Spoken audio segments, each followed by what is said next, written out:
Hola chicos, soy Anabel, bienvenidos un día más a mi canal y hoy os traigo una segunda entrega de la psicología. Como os dije en el primer vídeo, os lo iba a repartir en varias entregas, en varios fascículos, como lo que venden en los kioscos o en las librerías, para que así yo pueda hacer también más vídeos, pueda explayarme más en cada una de las áreas que voy a tratar y así vosotros pues tampoco os aburrís mucho con un vídeo muy largo.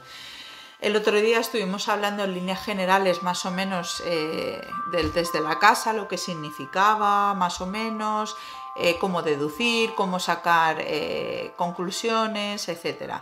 En el vídeo de hoy os voy a hablar del techo y os voy a decir por qué el techo es muy importante en psicología.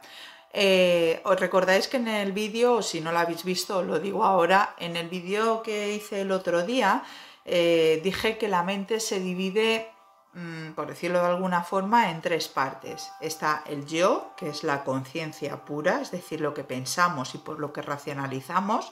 El superyo, que es la inconsciencia, cuando tú estás escribiendo, dibujando, lo que te sale es lo que tú no puedes doblegar. Y luego está el ello, que es la fantasía pura y dura de cada persona, en la cual no podemos dominar a menos que vayamos a un especialista o estemos bajo un tratamiento, ya estamos hablando en términos de psiquiatría y que ya es más exagerado. Entonces, lo que quiero comentaros más bien es lo que simboliza el techo, y cuando tenemos un dibujo o si nos ponemos a hacer con los niños dibujos, pues que más o menos podáis interpretar un poco y os podáis guiar, independientemente que, como siempre digo, tenéis todas mis vías de contacto para poder preguntarme lo que queráis, podéis llamarme telefónicamente para hacer charlas psicológicas. Yo no cobro nunca por una charla telefónica ni nada, y incluso muchas veces vienen a casa y tampoco lo hago porque no, es decir, considero que tengo que ayudar y esto no es para lucrarse ni mucho menos. Esa es mi forma de ver las cosas. Entonces, imaginaros que ponéis a dibujar a vuestro hijo o a una persona que tenéis en vuestro domicilio, le ponéis a dibujar, le decís dibújame una casa. Y entonces nos vamos a centrar hoy en el tejado. El tejado es el ello, es la fantasía que no podemos dominar. Es decir, aquí se escapan todas las emociones, se nos escapa todo de control y se nos escapa todo de las manos. ¿Qué podemos hacer cuando vemos, depende qué cosas? Pues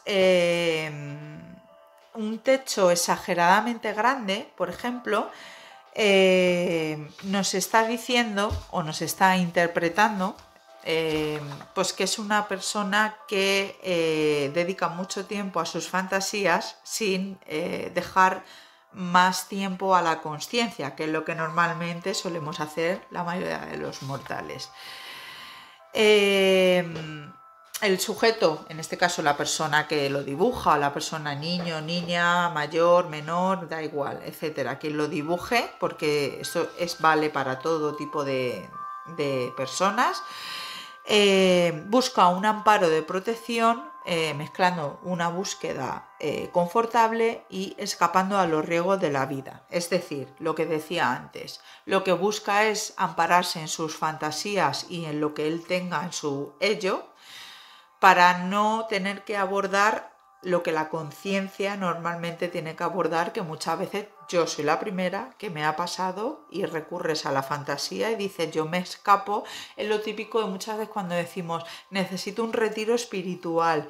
Un retiro espiritual para mí significa irme a mi ello, es decir, arriba del todo, para dejar la conciencia libre, descargarla un poco y luego cuando vuelva estás como mucho mejor, piensas mejor las cosas, lo focalizas de otra forma, estás mucho mejor. A mí me ha pasado muchas veces de estar al límite o al borde y me marcho al campo debajo de un árbol a ver pasar el tiempo o a leerme un libro o lo que sea, y volver a casa y ver lo que antes veía totalmente negro, verlo, no blanco, pero verlo mucho mejor, es decir, con otro color.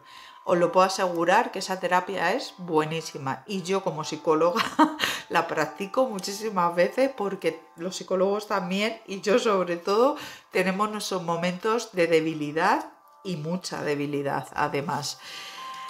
Las casas que no tienen techo, lo que más o menos vienen a simbolizar es que carecen de imaginación. Es decir, cuando tú le dices a una persona dibújame una casa y te dibuja, por ejemplo, un bloque o una casa pero que no tiene tejado, es decir, que parte de las paredes hacia abajo, digamos, pues lo que estamos interpretando es que son personas carentes de imaginación, es decir, carentes de fantasía.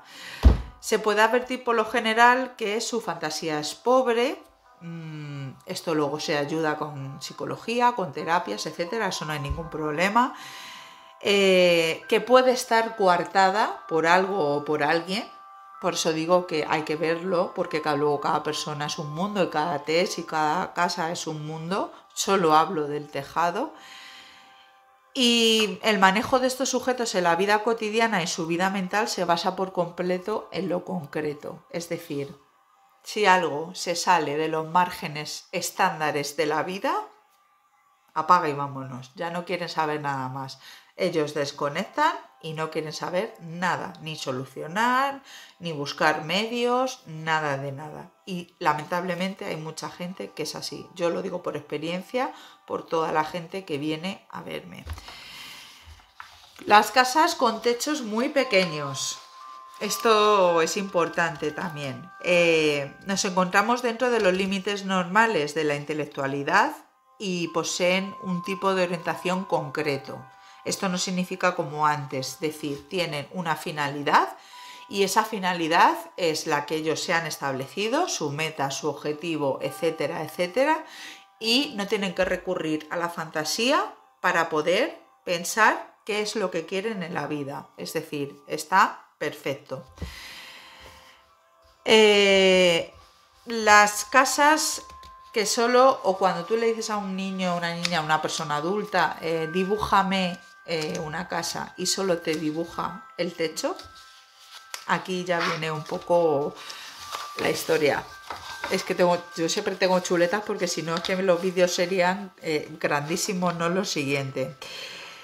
Ese tipo de casas, cuando solo dibujan techo, lamentablemente es negativo de cara a los psicólogos y sobre todo de cara a la persona que lo dibuja. Por lo que ellos solo piensan en la irrealidad, es decir, no tienen conciencia de la realidad que tenemos, que vivimos cada día, etcétera, etcétera. Viven en su mundo. Y ahora os voy a decir por qué. Porque es muy común en personas con esquizofrenia. Yo estos vídeos cuando los hago, yo de verdad no quiero ni alterar a la gente, ni nada de nada. Al contrario, lo que quiero es guiaros y lo que quiero es que si en algún momento dado veis este tipo de dibujos, más o menos estéis un poco orientados o orientadas hacia lo que puede ocurrir. Aparte de que siempre os digo que cualquier duda o cualquier consulta me podéis decir perfectamente y me podéis llamar o me podéis comentar, que yo estoy encantada de ayudaros en lo que queráis. Siempre lo digo y no me cansaré de decirlo. Los esquizofrénicos tenemos que recordar que viven en un mundo totalmente de fantasía e irreal, es decir, no atienden ni al yo ni al super yo, viven en el ello constantemente. ¿Qué significa eso? No racionan, no se socializan, viven en su mundo, cometen cierto tipo de cosas que no deberían cometer o que una persona con su más o menos estructurada el yo, el super yo y el ello no lo harían nunca. Y muchas veces sucede que personas que tienen muy bien estructuradas las tres partes, haces así, se te va la consciencia solo al ello y es cuando cometes cualquier tipo de incidencia de la que luego se puede arrepentir como casos que vemos en las noticias. ¿Cuántos casos hemos visto en las noticias en los que alguien mata a una persona? No voy a decir nunca ni hombre ni mujer, siempre digo persona, en el que alguien mata a una persona y entrevistan a los vecinos y dicen, pues era una persona muy normal, era una persona muy educada, era una persona que siempre saludaba a todo el mundo, nunca jamás hemos oído ninguna discusión. ¿Por qué? Porque normalmente se tiene amueblado todo, yo digo amueblado para que me entendáis, es decir, está todo estructurado, pero el cerebro nos hace un clic que nos lleva de aquí, desaparece el yo, desaparece el super yo, se queda con el ello, y el ello, como no racionaliza y es un mundo de fantasía e irreal, de ahí es donde parte esquizofrénicos y gente ya de alto grado de psiquiatría, internamiento, etcétera, etcétera. Y de esas personas hay muchas que no se dan cuenta de que están actuando de esa forma y que como no ponen solución, pues a lo mejor el día de mañana pueden acabar mucho peor de lo que están. Eso lo digo por experiencia de gente también que me visita. Cuando dibujan con un techo remarcado, es decir, dibujan el techo y luego lo remarcan con el mismo lápiz en negro, como con mucho énfasis o con mucha constricción, como digo yo, estamos frente a un sujeto marcado con mucho temor. Se defiende de la amenaza de que su fantasía escape de su control. Es decir, esa persona sabe que su conciencia y su subconsciencia puede desaparecer en cualquier momento por el ello. Entonces, por ejemplo, yo, ¿no? Que tengo estudio de psicología y más o menos, aunque se me vaya a veces la chaveta, pero más o menos llega un momento en el que yo veo que puede más el ello, pero yo tengo que retener que no se me vaya al ello, porque si no, acabaría internada en un hospital. Y no creo que eso nadie lo quiera. Entonces, cuando remarcan el techo mucho, es porque están luchando constantemente porque la fantasía no domine su conciencia. ¿De acuerdo? Se puede presentar en caso de prepsicóticos, que es lo que os acabo de decir. Luchan para que no surja, pero si surge ya es un psicótico o un esquizofrénico, como anteriormente he dicho. Y en un menor grado de casos neuróticos, ansiosos, etc. A ver, todos tenemos momentos en la vida en los que creo, o casi todos, y yo soy la primera que me meto dentro del bombo, como digo yo, en los que nos ha dominado el ello. Y en el que si no tuviéramos a gente alrededor que nos abren los ojos o nos hacen ver que realmente no estamos actuando bien, acabaríamos muy mal. Y la gente que me vea estos vídeos y haya pasado por ello, sabe perfectamente que es así. Necesitamos o bien la ayuda de familiares, y si los familiares no pueden o no quieren, se acude a una persona, a un psicólogo, a un psiquiatra, y no pasa absolutamente nada. Es decir, cuando nosotros notamos que no hay nadie al volante por X motivo, por un disgusto, por algo que haya surgido de manera inesperada, no hay nadie al volante de aquí. No hay nadie al volante. Entonces se va al ello. Y el ello se viene aquí. Y entonces es cuando ya hay que acudir a un médico, a un psiquiatra, y entonces a partir de ahí él o ella valorará la función de lo que tengas o no tengas. A veces con tratamiento se puede modificar, lo digo por experiencia, y otras veces pues que a lo mejor se interna durante un tiempo para tenerlo controlado o controlada, y después se le da el alta y vuelve a tener una vida normal. ¿Cuánta gente de los que estáis viendo este vídeo o de los que lo veáis o conocéis a gente está en tratamiento psiquiátrico? ¿Y pasa algo? No. Esto es como el que se toma una pastilla para el azúcar, o que se toma una pastilla para el colesterol, que se toma una pastilla para la hipertensión. Es decir, para mí es lo mismo. Aunque sea una enfermedad mental, sigue siendo una enfermedad del cuerpo humano. Y igual que se considera una enfermedad ser un diabético o tener hipertensión o, por ejemplo, que no coagula bien la sangre y tomar la pastilla del Sintrón, etcétera, etcétera, también se pueden tomar pastillas para que la conciencia esté totalmente abierta y la conciencia sea pura y no tengamos que estar todo el día pensando si en algún momento de nuestra vida nos va a ocurrir. Es decir, es que cuando menos nos lo esperamos puede ocurrir o a nadie nunca le puede ocurrir. Vuelvo a decir que yo también hablo desde experiencia porque yo también lo he pasado. Y yo también he estado bajo tratamiento psiquiátrico, no pasa absolutamente nada. Yo estuve un tiempo y cuando terminé, pues se me dio el alta y aquí me tenéis. Es decir, y soy psicóloga y soy coach. Entonces, yo le decía al psiquiatra, y me decía al psiquiatra, es que da igual lo que seas, la profesión que tengas, a lo que te dediques, en lo que hagas en tu tiempo libre, da igual. La mente humana no entiende ni de profesiones, ni de si eres listo, ni de si sacas buenas notas en el instituto, o sea, no tiene nada que ver.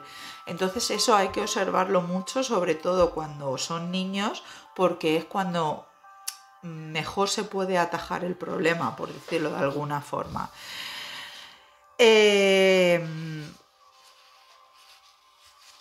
Se pueden encontrar muchísimos diseños más de tejados, pero no me voy a alargar porque ya os dije que más o menos lo haré por encima y si vosotros me lo pedís de manera privada, yo o bien a través de llamada, correo, etcétera, os voy ayudando en lo que queráis.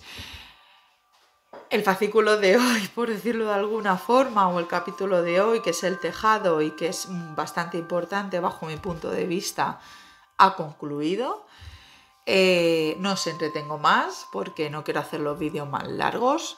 Sabéis que debajo del todo en el cajetín tenéis para ponerme los comentarios que queráis. Tenéis mis redes, mis vías personales, mi número de teléfono, todo lo que me pidáis. Yo estaré encantada de ayudaros. Si queréis charlas telefónicas de manera psicológica o psiquiátrica, yo estoy encantada también. Cualquier cosa que necesitéis, aquí estoy para ayudaros. Espero que con este vídeo pues más o menos tengáis un poco más de noción. El siguiente fascículo pues llegará la semana que viene para no aburriros mucho. Con todo esto os dejo un abrazo muy fuerte a todos y hasta el siguiente vídeo, chicos. ¡Mua! Sed buenos.